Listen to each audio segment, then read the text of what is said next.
When the Wind Stops by Charlotte Zolotow, illustrated by Stefano Vitale.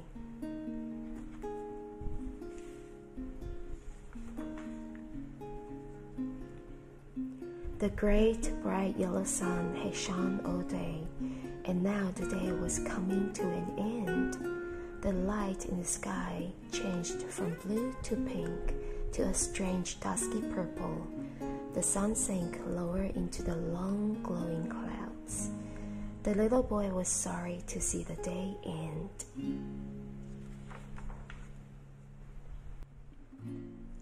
He and his friend had played in the garden.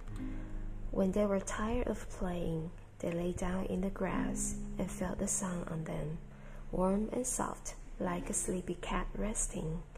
There had been icy lemonade in the afternoon, which they drank under the pear tree, and the little boy's father read him a story on the porch before he went to bed.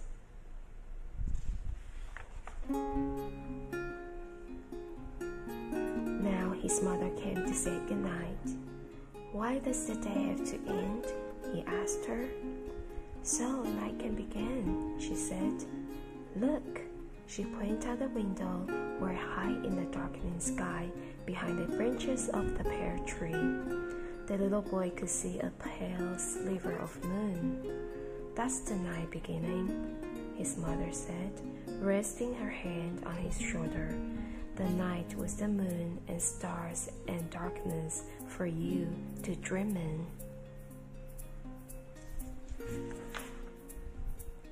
"But where does the sun go when the day ends?" the little boy asked. "The day doesn't end," said his mother. "It begins somewhere else. The sun will be shining there when night begins here. Nothing ends." "Nothing?" the little boy asked. "Nothing," his mother said. "It begins in another place or in a different way."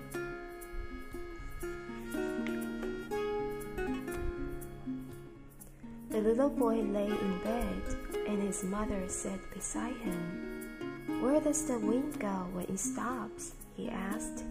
"It blows away to make the trees dance somewhere else."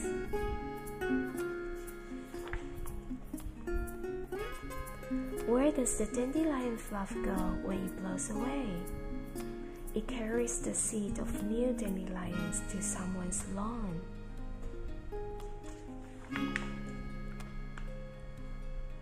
"Where does the mountain go after the top?" "Down to where it becomes the valley."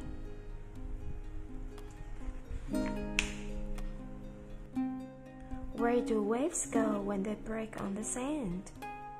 "Sucked back to the sea into new waves."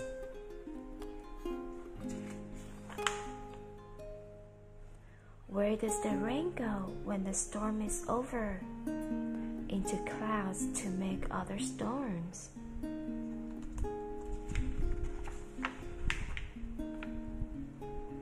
"And where do clouds go when they move across the sky?" "To make shade somewhere else."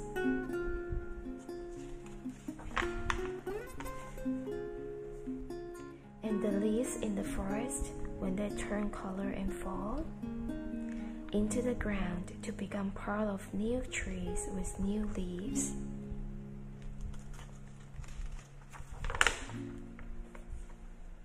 "But when the leaves fall, that is the end of something," the little boy said.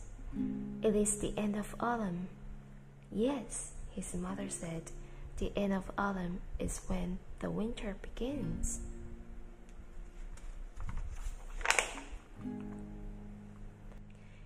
"And the end of winter?" the little boy asked. "The end of winter, when the snow melts and the birds come back, is the beginning of spring," his mother said. The little boy smiled.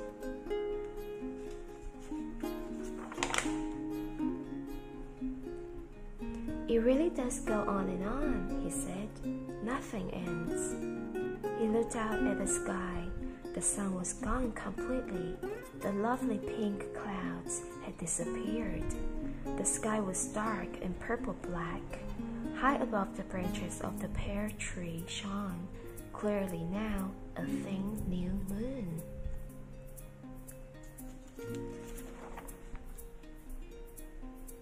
Today is over, his mother said. It's time for sleep, and tomorrow morning when you wake, the moon will be beginning at night far away, and the sun will be here to begin a new day.